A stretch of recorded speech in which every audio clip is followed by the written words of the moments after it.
Сәлем достар, қалдарыңыз қалай? Бүгін мен сіздерге Том мен Беккидің жалғасы батылдықты оқып беретін боламын. Ал әнші тыңдаңыздар. Батылдық.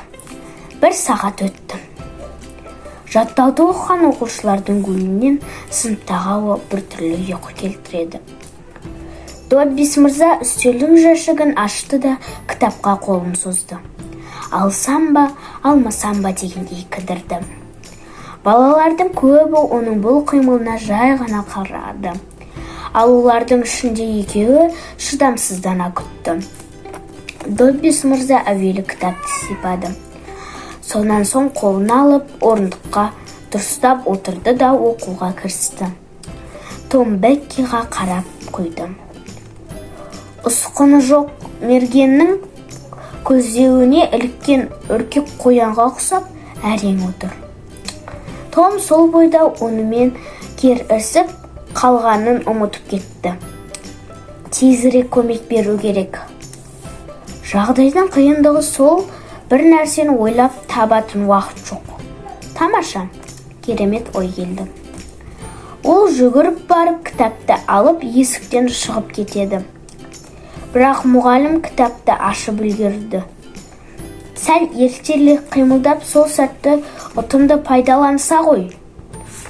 Үнсіз сәл үзіліс. Сол сәл үзілістің ұзақтығы сондай тіпті 10-ға дейін санап үлгеруге болады. Мұғалім ашуға булығып ақыры «Кім мына кітапты жыртқан?» деп сұрады. Бір дыбыс жоқ.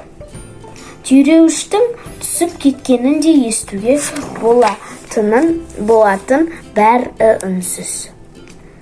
Мұғалім кінәліні іздеп әр баланың жүзіне көзін қадады.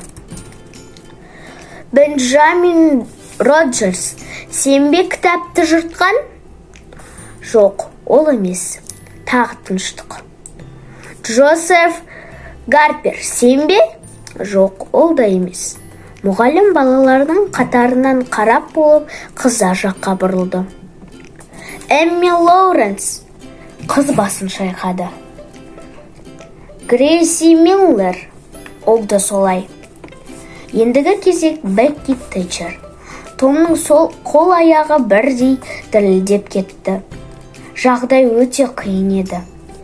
Дәл осы сәтте Томның басына найзағайдай жарқ етіп бір ой келе қалды.